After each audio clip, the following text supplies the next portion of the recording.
আসসালামু আলাইকুম রহমতুল্লাহ। জুলাই গণঅভ্যুত্থানে অংশগ্রহণ করায় প্রত্যেকটি সমন্বয়কারীরা ওই একই কথা বলে। ঘটনা কি আসলে, রহস্যটা কি আমি এটাই বুঝতে পারি না। যে আমাদেরকে ভয় দেখান, আমাদের হারানোর কিছু নেই। ওনারা হারাইলোটা কি, আমি এটা হারানোর কিছু নেই এই কথা। আমাদেরকে ভয় দেখান, আমাদের হারানোর কোনো কিছু নেই। আমার এটা নিয়ে অনেক দিন ধরে খটকা লাগছে। কিছুদিন আগে আসিফ মাহমুদ সজীব ভুঁইয়া উপদেষ্টা, তিনিও একই কথা বললেন।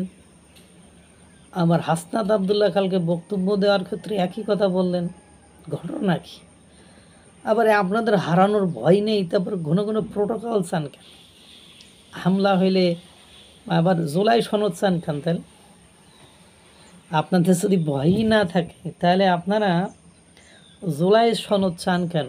আমি এটাই বুঝি না। তারপরে আপনারা যেভাবে প্রবীণ নেতাকর্মীদেরকে ইনসাল্ট করেন, অপমান করেন, সেগুলো আসলেই কোনোভাবেই বরদাস্ত করার মতো না। আপনি বলছে দাড়ি পাকা চুল পাকা যেসব লোকেরা, বলছে দাড়ি পাকা চুল পাকা যেসব লোকেরা মানে সংস্কার নিয়ে আমাদের বিরোধিতা করছেন, তা চিন্তা করেন দাড়ি পাকা চুল পাকা মানে নেতারা ওনাদের নাকি সংস্কার কাজে বাধা করেছে। আরে ভাই, তোমরা যেসব সংস্কার কর্মকাণ্ড করতে চাচ্ছ সেসব সংস্কার কর্মকাণ্ড তোমার দৃষ্টিতে সঠিক মনে হলেও মানে অন্যদের দৃষ্টিতে সেটা সঠিক নয়।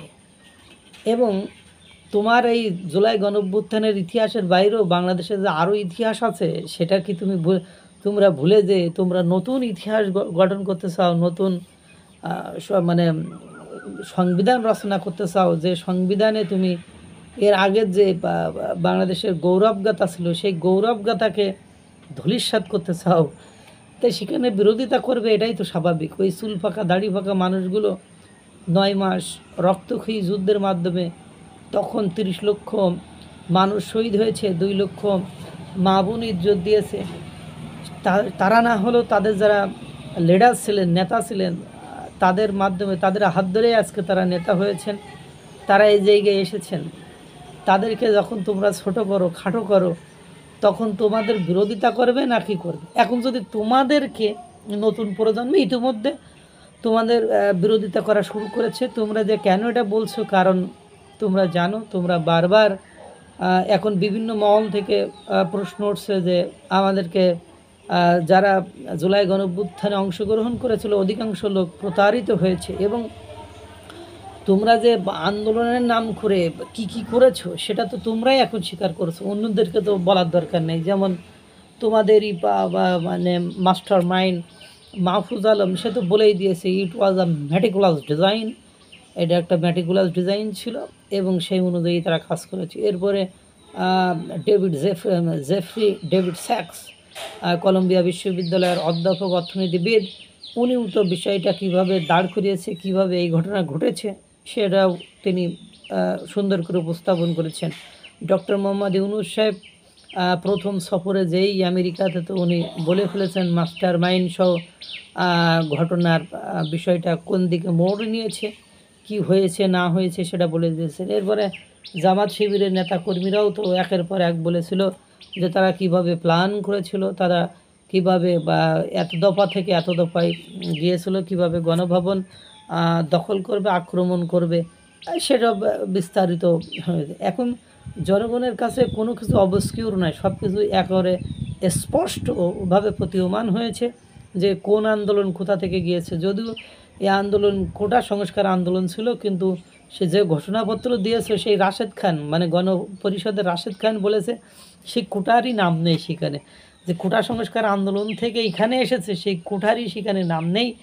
এবং আপনারা আপনাদের যে দলের নেতাকর্মীরা সেটা তারাই একের পর এক মানে সব কিছু স্বীকার করছে। আপনারা বলছেন যে আপনারা ডিসিএসপিদেরকে ছেড়ে দিলে তারা স্বৈরাচারী হয়ে যাবে, তাহলে আপনারা এর মানেই যে আপনারা ডিসিএসপিদেরকে আটকে রেখেছেন, বিষয়টা কি এরকম?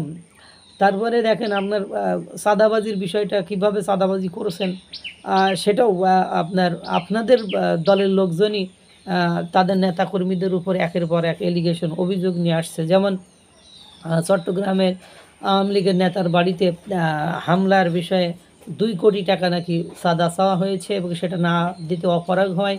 পরে সেটাকে হামলার সেটাকে মব বলে চালিয়ে দিয়ে তাকে গ্রেপ্তারের চেষ্টা করানো হয়েছে।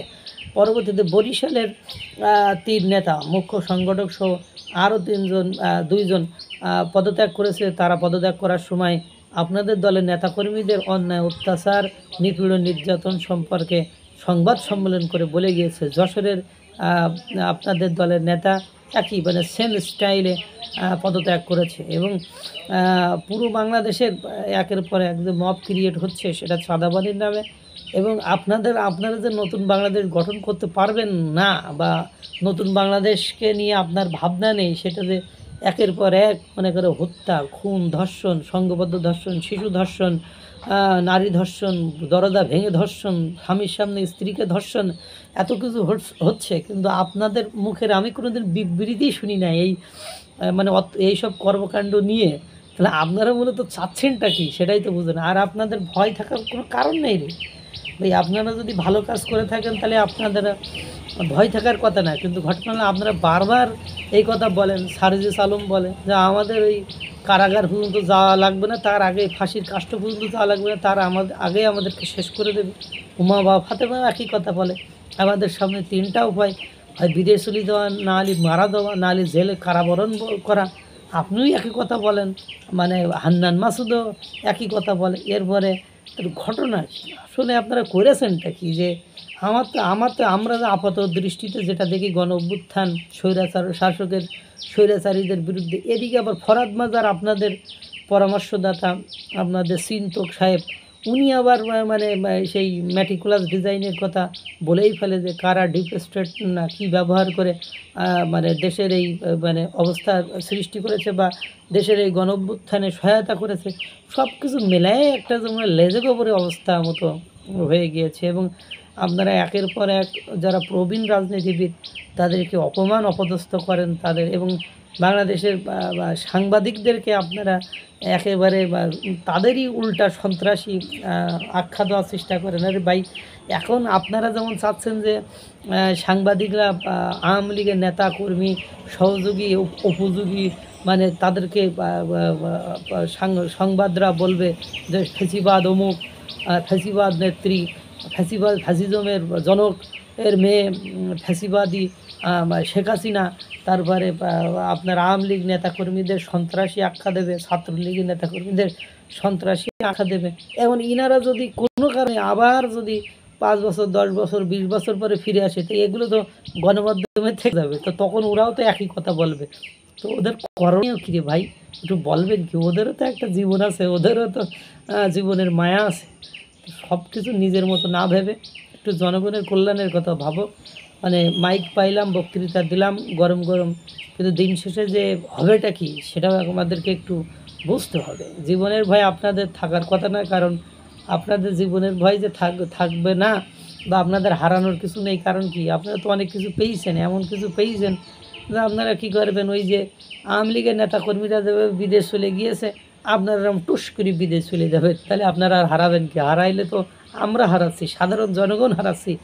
দেশের যে অস্থিতিশীলতা, দেশের যে খুন, হত্যা, রাজধানী, ছিনতাই, বাটপারি চলছে, তার প্রত্যক্ষ এবং পরোক্ষ রেজাল্টও আমরাই ভোগ করছি। আপনারা যেমন কোনো কাজকাম কিছু করা লাগে না, রাজনৈতিক দল করে 36 দিনে 64 জেলা ঘুরি বেড়াচ্ছেন, বন্ধুবান্ধবের বাসায় খাওয়া দাওয়া করেছেন, গাড়ি ভাড়া তেল পাচ্ছেন কোথায়, সেটাও একটা জানার বিষয়। যাই হোক, এখন ঘটনা হয়েছে আপনারা তো আপনাদের মতো রাজকীয়ভাবে এসি গাড়িতে ঘুরি বেড়াচ্ছেন, বক্তৃতা দিচ্ছেন, ভালোই লাগছে। কিন্তু ঘটনা হলো দিন শেষে যে ক্ষমতার ওই যে আওয়ামী লীগ আলাদা চলে গিয়েছে, আওয়ামী লীগের কী হয়েছে?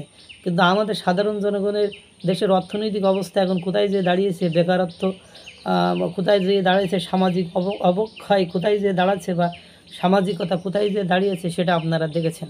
এখন কথা হলো সবাই তার ব্যক্তি স্বার্থ নিয়ে ব্যস্ত। আপনারা জুলাই সনদ কী জন্য চান?